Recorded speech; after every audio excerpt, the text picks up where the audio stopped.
We'll file an incident report noting the property boundaries, your ownership documentation, and the formal warning issued to Mrs. Dubois here.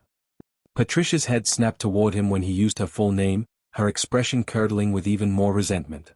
She turned her glare back on me, her eyes practically boring holes through my skull. It was the kind of look that made your skin itch, like you could feel the hate crawling over your body. You think this is the end? She spat, her voice a venomous hiss barely contained. You have no idea what you've started, Mr. Hale. No idea at all. The menace in her voice was so palpable that even Johnson seemed uncomfortable. He shifted on his feet, glancing at his partner like maybe they should intervene again. Williams said, his voice taking on an edge of warning, I'd advise you to be very careful about making statements like that. Threatening property owners can and will be documented as harassment. Do you understand? Patricia blinked rapidly, her mind likely racing for a way to walk back her threat without admitting defeat. She cleared her throat and plastered on a brittle smile. Oh, I wasn't threatening anyone, officer. I was merely explaining how things work in this community. We value cooperation and tradition around here. But there was something sharp and brittle in her tone, something that made it clear she wasn't finished. She'd just learned that she couldn't use the police as her personal enforcers, but she wasn't the type to accept defeat gracefully. No, Patricia was the kind of person who regrouped, recalibrated, and retaliated. As the officers prepared to leave, Sergeant Williams pulled me aside, his voice low and confidential. Mr. Hale, just between us, I'd strongly recommend installing some security cameras if you haven't already. People like this? They don't usually take one warning as the final word. His advice sent a chill straight down my spine. I'd been hoping that having the law on my side would put an end to the nonsense, that this was the climactic moment where reason triumphed over madness. But Patricia's expression as she stormed off into the night suggested otherwise. This wasn't her surrender, it was her retreat, the kind a general makes when planning to regroup for the next offensive. Thank you, Sergeant, I said, pocketing the business card he handed me. I'll definitely look into getting cameras set up. If she shows up again, I'll call. Good, Williams replied with a firm nod. Don't wait. Day or night, give us a call. After the squad cars pulled out of my driveway, leaving nothing but silence and starlight, I stood on my porch for a long time, staring into the darkness that swallowed the path to the lake. I kept waiting for the adrenaline to fade, for the knot in my stomach to untangle itself, but it never quite did. I couldn't shake Patricia's words. You have no idea what you've started. I thought this was over. But looking back at the house, the dock, the lake that was legally mine, I realized it was probably just the beginning. The next morning, I shuffled out to my mailbox, still half expecting peace offerings or, at the very least, nothing at all. Instead, what I found made my blood boil all over again. 3 envelopes. All thick, official-looking, each one stamped with urgent red letters that screamed immediate attention required. The return address? Willowbrook Homeowners Association. I stood there in my driveway, flipping through them, dread settling over me like an old, heavy coat. When I finally tore the first envelope open, I couldn't help but laugh, an incredulous, bitter sound. Violation Notice Number 1, unauthorized signage on common view areas. Apparently, my private property and no trespassing signs were in violation of HOA aesthetics. They called it visual pollution and disruptive to community unity. Visual pollution. In what universe was marking the boundary of my legally owned land some kind of social crime? The second notice was even more absurd. Unpermitted barrier installation affecting community access routes. They were claiming that my simple chain barrier, on my property, was blocking a traditional pathway used by community members. Never mind that the only reason people used it was because Patricia had let them trespass for years. And then the third notice, the cherry on the cake of bureaucratic harassment, disruption of community harmony and violation of neighborhood cooperation standards. I read that one 3 times just to make sure I wasn't hallucinating. They were fining me for disrupting harmony, for not cooperating, for not letting strangers treat my land like a public park. Each violation carried a $50 fine, with the threat of escalating penalties if I didn't remedy the situation within 10 days. All signed by the HOA president, though I could practically smell Patricia's floral perfume on the paper. She wasn't just retaliating, she was declaring war. I knew right then I needed help. I called my real estate attorney, explained everything, read the notices to him word for word. His response was immediate. Daniel, this is textbook harassment. They can't override your property rights, and they certainly can't fine you for enforcing legal boundaries. I'll draft a cease and desist letter to the HOA immediately. But document everything. Every notice, every interaction, every rumor you hear. And so I did. But I knew Patricia wasn't done, not by a long shot. Fishing at our beautiful lake. That was the phrase Patricia kept using, like it was some sacred tradition I was trying to annihilate. She stood there in the center of the HOA meeting, framed by a semicircle of folding chairs filled with eager, nodding heads. I watched her theatrics from the back of the room, my heart pounding, hands curled tightly in my lap. Children learn to cast their first lines there, she declared, her voice cracking just slightly for effect. Grandparents shared quiet moments with their grandchildren by that water. Generations of memories. And now, one selfish individual wants to destroy all of that because of some piece of paper. She pulled out a thick folder, waving it dramatically like it held the verdict of some ancient tribunal. I have here a list of violations this person has committed against our community standards, she announced. Unauthorized barriers blocking traditional access routes. Intimidating signage designed to frighten elderly residents. Threatening behavior toward longtime community members. And most disturbing of all, a complete refusal to engage in the kind of neighborly cooperation that makes Willowbrook such a special place to live. Every word she spoke was like a carefully placed nail in my coffin. The crowd ate it up, nodding along, some of them murmuring in agreement, others casting dark glances in my direction as if I was some invading tyrant rather than the legal owner of the property in question. They weren't here for facts. They didn't want a reasoned explanation. They came for a show, and Patricia was giving them one hell of a performance. I felt a leaden weight in my chest as the HOA president finally gestured in my direction. Mr. Hale, would you like to respond? I stood on shaky legs. My knees felt brittle, like they might betray me at any second. Still, I forced myself upright and cleared my throat. Thank you, I began, trying to project more confidence than I felt. I appreciate the chance to address these concerns. First, I want to be clear about the facts. The lake in question is part of my private property. This is confirmed by my deed, an official land survey, and even verified by local police when they came out to address recent trespassing. A few people in the room shifted uncomfortably, but most stared at me with suspicion, as though my legal rights were just some technicality getting in the way of their good time. Patricia didn't waste a second. She was back on her feet, voice sharp and righteous. I demand this person provide proof that the HOA doesn't have legitimate claims to that lake area, she snapped. We've been maintaining it, stocking it with fish, and treating it as community property for decades. Surely that establishes some kind of legal right. There was a murmur of agreement from the room. I looked around and realized, no one cared about deeds or surveys. No one cared about property lines. They just wanted their fishing spot back. Patricia had spun her narrative so tightly that facts didn't matter anymore. I was the villain. I was the selfish newcomer trying to tear apart their beloved traditions. But I couldn't just sit there and let them trample me. I stood up again, fists clenched at my sides. I demand that the HOA provide proof that this lake is common property, I said, louder this time, my voice echoing in the cramped meeting hall. Show me one document, one shred of legal evidence, that gives you claim to my land. The room fell quiet, the air taut with tension. But then Patricia smiled, slowly, coldly, like a predator savoring the final moments before the kill. We'll see who wins this battle, Mr. Hale, she said smoothly. We'll see. The meeting broke up soon after, but the hostility lingered in the air, heavy and suffocating. As I walked to my car, the whispers followed me like shadows. Selfish jerk, someone muttered behind me. Another rich guy thinking he can buy whatever he wants, another voice chimed in. I sat in my car for a while, hands trembling on the steering wheel. I had the legal right to that land, but it felt like I was walking into a chess game where I didn't know the rules and every piece on the board already had Patricia's fingerprints on it. She was experienced in this kind of warfare, manipulation, rumors, bending the community to her will. And me? I was just a guy with a piece of paper saying the land was mine. 3 days after that disastrous HOA meeting, my lawyer called. Daniel, he said, his voice tinged with both irritation and curiosity, I sent the cease and desist letter to the HOA, demanding they provide legal proof of any claim to your lake property. Their response was, interesting. Interesting how? I asked. Instead of sending proof, they hired a lawyer and demanded that you prove your ownership is legitimate. It's a stall tactic, but a telling one. If they had documentation backing their claim, they'd have sent it already. That should have reassured me, but it didn't. Not when my car had been egged that morning.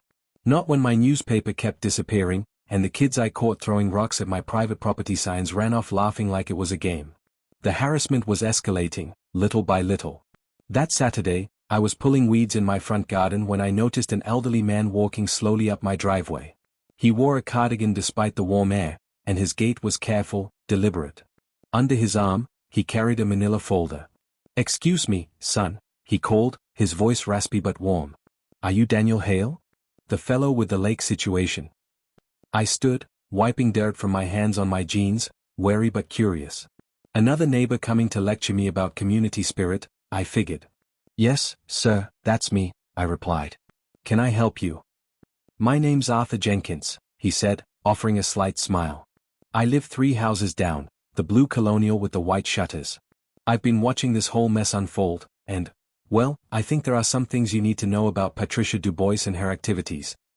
He glanced around nervously, as if worried we were being watched. "Would it be possible to speak privately? What I have to show you might change everything." Something in his eyes, tired, but sincere, made me trust him. I nodded and led him inside. We sat in my kitchen, coffee brewing, sunlight filtering in through the blinds. Arthur settled into a chair with the careful movements of someone who'd lived through too many winters. "Son," he said, setting the folder on the table, "Patricia tried the exact same thing with the previous owner of your property. A man named Richardson. Lived here 5 years before you bought the place. Good man. Kept to himself." I listened, rapt, as Arthur opened the folder, revealing a stack of photocopied documents, HOA meeting minutes, email printouts, financial notes. "In 2018, Arthur continued, pointing to a highlighted section of the minutes, Patricia proposed that the HOA approach Richardson about acquiring the lake for community use. When the board asked how we'd pay for it, she said we wouldn't need to, she'd convince him to donate it for the good of the neighborhood." My stomach turned as I read the words myself. There it was in black and white, a plan to manipulate Richardson into handing over his property. And when he refused, Arthur went on, she started this campaign about how the lake really belonged to the community. That the property lines didn't apply to natural resources. He handed me a printout of emails between Patricia and other HOA members. The language was chilling. Patricia had written, "If we can get enough people using the lake regularly, we can claim community rights. Richardson can't fight the whole neighborhood." They'd even discussed tactics, how to make life difficult for any property owner who resisted. There were mentions of contacting local officials, of spreading rumors about antisocial behavior. There was even a line suggesting that if enough residents established usage, it would create a de facto community claim. I felt sick. This wasn't neighborly concern. It was premeditated theft. And Patricia's real motivation wasn't just fishing, Arthur added grimly. The HOA's been bleeding money for years. She had this idea that if she could get control of your lake, and some other disputed plots around here, she could package the land and sell it to developers. He pulled out a handwritten financial projection, scribbled in Patricia's own hand. It outlined potential revenues if the HOA controlled the lake, how it would increase the neighborhood's asset value, making it more attractive to commercial interests. Everything clicked into place. This was never about tradition, or children fishing, or community spirit. It was about money. Patricia wanted to steal my property so she could sell it to the highest bidder. "Arthur," I said, my voice low, controlled, "would you be willing to testify to all this if it comes to a legal battle?" Arthur nodded, his expression serious. "Yes, son. I didn't speak up back then, and I regret it. But I'll stand by you now." I sat back in my chair, the weight of everything settling on me. I wasn't just defending my lake. I was up against a calculated scheme years in the making. But now, at least, I had a fighting chance, and a witness who could help me bring Patricia's house of cards crashing down. "Son, I've been watching Patricia manipulate this community for years," Arthur said, his voice heavy with the weariness of experience. He leaned back in his chair, his fingers steepled together like someone delivering a confession long overdue. "She's driven out 2 good families before you, decent folks who just wanted to be left alone, but Patricia doesn't let up once she's decided you're an obstacle. She'll make your life hell in small ways and big ones, and the HOA? Well, under her thumb, they just watch it all happen, too scared or too loyal to speak up. That woman's turned our neighborhood association into her personal kingdom." I sat across from him at my kitchen table, staring at the spread of papers and emails he'd provided, evidence of Patricia's long game. Until that moment, I'd thought this was just an ugly neighbor dispute, a misunderstanding blown out of proportion by bad attitudes and community stubbornness. But seeing the documentation laid bare, I realized this wasn't random hostility. It was a carefully orchestrated campaign, and I was her latest target, just like the ones who'd come before me. I wasn't just protecting my land anymore, I muttered, half to Arthur, half to myself. If I let her get away with this, she won't stop here. She'll just keep taking, one property at a time, until everything's under her control. Arthur gave me a grim nod. You're the last line before she takes everything. If you don't fight back, no one else will. It's time someone stood up to her, son. The weight of that statement settled deep in my chest. I'd moved here looking for peace, a quiet lakeside home, a break from the chaos of city life, and now I found myself cast as the last defender in a war I hadn't even known was happening. I spent the rest of that afternoon poring over Arthur's documents, every page painting a clearer, darker picture of Patricia's scheming. There were meeting minutes from HOA sessions where Patricia had floated the idea of acquiring private land under the guise of community good, suggesting subtle strategies to pressure owners. She drafted notes about contacting real estate developers, describing parcels of land she didn't even own yet but intended to claim. Worse still, there were email threads with lawyers, not just asking about property laws, but exploring loopholes like adverse possession, a tactic where long-term unauthorized use could potentially translate into legal claims if unchallenged. She'd been laying these bricks for years, constructing a legal trap disguised as community tradition and goodwill. And I was supposed to be the easy mark, just like Richardson, the former owner of my home, who'd ultimately sold and fled rather than face down Patricia's relentless campaign. I shook my head in disbelief. Arthur, I still can't believe you kept all this. Why didn't you say anything before? Why didn't you warn me sooner?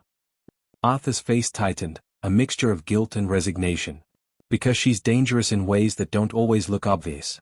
Patricia has a talent for making life unlivable without ever breaking a law, or at least, without leaving easy proof.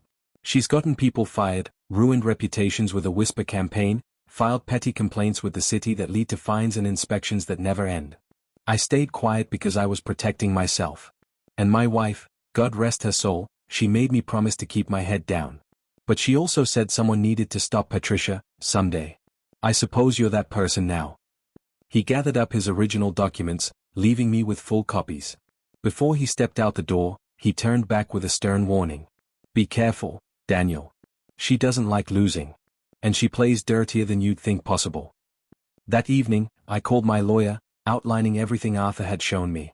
The line was quiet as I spoke, but I could practically hear the gears turning in his mind as he processed the scope of the conspiracy. This changes everything, he said finally. We're not just dealing with a neighborly property dispute anymore. This is conspiracy, harassment, and potentially fraud. I'm going to escalate. I'll file formal complaints with the State Attorney General's office and the local DA. If she's been coordinating with others, that's criminal conspiracy. For the first time in weeks, I felt something resembling hope. Maybe now Patricia would finally face consequences. Maybe the HOA would have to reckon with the reality of who they'd let lead them. Maybe I'd finally reclaim my right to live in peace on the property I legally owned. But deep down, Arthur's warning echoed in my mind. Patricia doesn't like losing. I should have known better than to hope she'd retreat quietly. Monday morning, I was startled awake by a loud, repeated banging noise from outside my bedroom window. Disoriented and groggy, I initially dismissed it as the wind, maybe a fallen branch smacking against the siding. But the sound was too rhythmic, too intentional. Still in my sleep clothes, I threw on a jacket and boots and stepped outside, the cool morning air biting against my skin. My stomach dropped at the sight that greeted me. My property markers, the private property signs I'd posted along the lake perimeter, were shattered. The wooden posts were splintered and strewn across my lawn.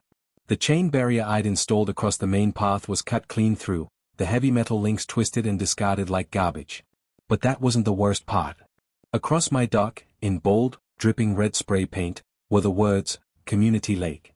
The letters were huge, unmistakable, practically a flag planted in the heart of my property. And beneath it, scrawled like a signature, was a name written in all caps, Patricia. It wasn't random vandalism. This was personal. A message. A declaration of war. I stood frozen, my breath puffing in sharp bursts. My heart raced, not just from anger but from a gnawing sense of violation. She, or someone working with her, had been on my property in the dead of night, destroying, defacing, claiming what wasn't theirs. The sheer arrogance of signing her name beneath the graffiti made my skin crawl. Thank God I'd taken my lawyer's advice about installing security cameras. I sprinted back inside and booted up the system on my laptop, heart pounding as I scrolled through the night's footage. There, time-stamped at 2:15 a.m., were 3 figures moving across my land, flashlights cutting through the darkness. And clear as day, the camera's night vision captured Patricia herself, flanked by 2 of her fishing cronies. They weren't trying to be discreet. They moved with purpose, carrying tools, bolt cutters, crowbars, spray paint. Patricia pointed, directed, laughed as they worked. At one point, she even looked directly into the lens of the camera and smiled. Smiled. She wanted me to know. She wanted me to see it. To feel helpless. But I wasn't helpless. I grabbed my phone with shaking hands and called 911. My voice was tight, controlled, but my pulse thundered in my ears. I need to report a case of vandalism and criminal trespassing. I have video evidence. I can identify the perpetrators.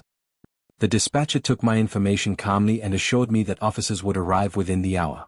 I spent the time preparing, saving backup copies of the footage, photographing the damage, documenting every angle. I was done being a passive victim. When Sergeant Williams and Officer Johnson arrived, the same officers who'd responded when Patricia had filed that false police report against me weeks earlier, their eyes widened at the extent of the damage. "Mr. Hale, this is extensive," Williams muttered, inspecting the smashed signs and severed chain. "You said you have them on camera?" "Yes. Come inside. I'll show you." I played the footage for them in my living room, the screen showing Patricia and her accomplices in damning clarity. Johnson let out a low whistle of disbelief, while Williams scribbled notes with increasing urgency. "Is that Patricia Dubois?" Johnson asked, as Patricia's grinning face filled the screen. "The same," I confirmed. "Along with 2 of her fishing buddies. They've been part of her little campaign against me for months." Williams shook his head. "Well, this is clue-cut. Vandalism, criminal trespass, destruction of property, and given the planning involved, conspiracy." "Officers," I said, my voice steady, "I want to press full charges. I'm done being harassed by this woman and her mob." "Absolutely," Williams agreed. "We'll need formal statements from you, and copies of everything. But with this evidence, we can move on arrests today." Within hours, patrol cars were dispatched to Patricia's home and those of her accomplices. I watched from my front window as Patricia was led away in handcuffs, her face flushed red with fury, her mouth moving furiously in protest. She shouted, but I couldn't hear the words, not that I needed to. I knew what they'd be: denials, justifications, rage. Her 2 cronies were arrested shortly after, their smug confidence gone the moment flashing lights and badges appeared. Sergeant Williams returned to my door before leaving. "Mr. Hale, you'll need to come to the station later to formalize your statement, but rest assured, they are facing felony charges. We'll make sure this is handled seriously." I nodded, exhaustion and relief warring inside me. "Thank you, Sergeant. Thank you for taking this seriously." As their cars pulled away, taking Patricia and her cronies toward the reckoning they'd earned, I stood on my porch, the cold air burning my lungs, but I felt lighter than I had in weeks. She thought she could break me. But this time, she picked the wrong man. Watching Patricia get cuffed and hauled off in the back of a squad car should have felt like a clean victory, a triumphant conclusion to months of harassment, scheming, and outright criminal behavior. And in some ways, it did.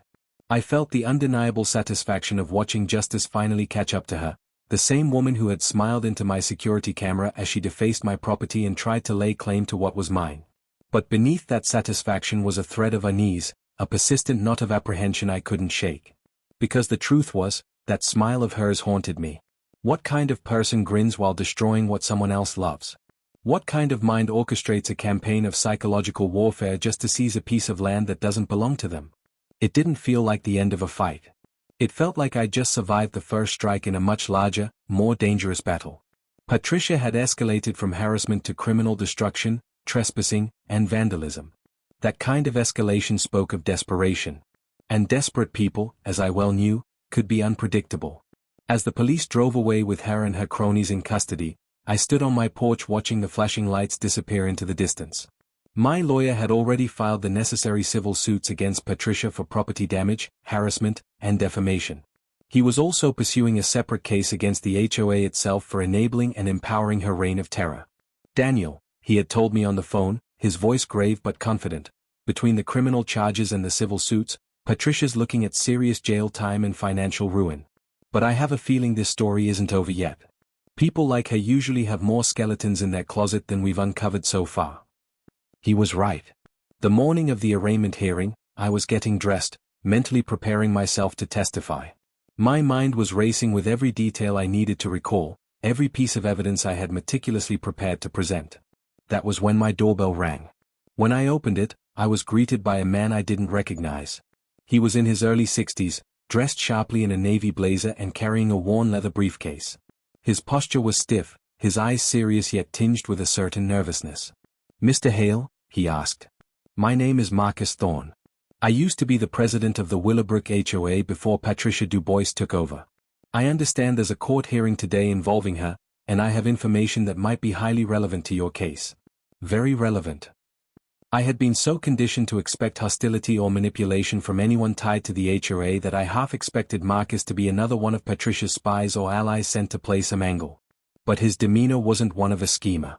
He looked exhausted, like a man burdened by years of truths kept hidden too long. I invited him in. We sat in my living room, the same space where I had once reviewed Arthur's evidence against Patricia. Marcus sat forward on the edge of the couch, resting the briefcase on his knees. "Mr. Hale, I've been following your situation. People talk in this neighborhood, even if not always openly. I think it's time the truth came out about Patricia Dubois and what she's really been doing to this community." He opened the briefcase and pulled out a thick folder, thicker than anything Arthur had ever shown me. As he spread the contents across my coffee table, I saw bank statements, ledgers, emails, and official HOA documents. "I was president for 8 years before Patricia orchestrated a coup to remove me," Marcus explained. "She accused me of financial mismanagement. She stirred up just enough suspicion to convince the board to vote me out. But what I discovered later was that she had been embezzling HOA funds for years, and she needed me gone before I uncovered the extent of it." I stared at the documents, my mind racing as I tried to absorb the implications. Forged signatures on checks, fraudulent invoices for services never rendered, and bank transfers to accounts controlled by Patricia. "Marcus, how long has this been going on?" I asked. "At least 3 years that I can prove," he replied. "But likely longer. She was meticulous about covering her tracks, but I hired a private accountant to audit everything once I was pushed out. The evidence is solid. She's stolen over $50,000 directly from the HOA treasury." That was staggering enough, but Marcus wasn't finished. He pulled out yet another folder. "And here's where things get worse. She wasn't content with just stealing money. Patricia was planning to sell off community assets to developers. Your lake? That was just the start. She had deals lined up to sell the park, the playground, even the HOA office itself." I leaned in closer, reading contracts and proposals with development companies, all bearing Patricia's signature in her capacity as HOA secretary. The proposed sales totaled over $2 million. And in the fine print were her consulting fees, massive sums she stood to pocket by facilitating the sales. "She didn't want a community," I muttered, horrified. "She wanted a portfolio." Marcus nodded. "Exactly. And the developers were demanding waterfront access to sweeten the deal, which is why she needed your land. Once she had the lake under HOA control, the rest would have fallen like dominoes." I shook my head, still reeling. "Why are you coming forward now?" Marcus sighed, the weight of guilt in his eyes. "Because I've been gathering this evidence for months, waiting for the right moment. When I heard about the vandalism charges, I realized Patricia had finally overplayed her hand. She's desperate, sloppy. People might actually believe the truth now." He handed me copies of everything. "I'm testifying today. And I'm filing criminal complaints with the FBI. What she's done crosses into federal fraud territory." That was the first time in months I truly exhaled. This wasn't just justice. This was the beginning of the end. At the courthouse, the hearing that was supposed to focus on vandalism took a sharp and dramatic turn. Marcus took the stand, presenting his mountain of evidence. The judge ordered an immediate recess to allow prosecutors to review the new material. The courtroom buzzed with tension as Patricia's lawyer fumbled and Patricia herself sat pale and silent, her usual arrogance crumbling with each document Marcus laid out. By the end of the day, Patricia wasn't just facing vandalism and trespassing charges. She was now looking at embezzlement, conspiracy to commit fraud, and violations of fiduciary duty, a trifecta of serious felonies. My lawyer wasted no time in expanding our civil suits. Now, alongside the personal harassment and property destruction claims, we were seeking damages for the wider fraud scheme that had empowered her in the first place. Daniel, my lawyer told me after the hearing, this is massive.